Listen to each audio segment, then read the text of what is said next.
Министерството за внатрешни работи излезе со соопштение токму во екот на оваа летна сезона, каде што и најчести се ваквите случаеви. Тие велат дека на граничните премини кон Европа најчести се појавите на граѓани кои што сакаат да патуваат со односно патни исправи, лични карти или пак пасоши, на кои што веќе се пријавени како исчезнати или украдени, и истите не ги пријавуваат откако ќе ги пронедат, а тоа е веќе тоа представува дополнителен трошок за самите граѓани.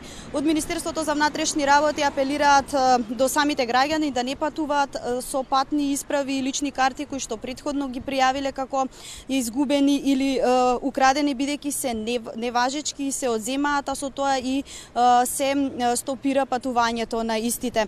Во официјалната изјава во писмена испратена од Министерството за внатрешни работи се вели: со оглед на фактот дека сите патни исправи и лични документи кои што се пријавени како исчезнати или пак украдени представуваат неважечки документи, истите се внесуваат во базите на Интерпол. При употреба на овие документи пред надлежни полициски органи на секаде низ светот, истите се одземаат и на граѓаните не им се дозволува да го продолжат патувањето во земјата каде што веќе имале план.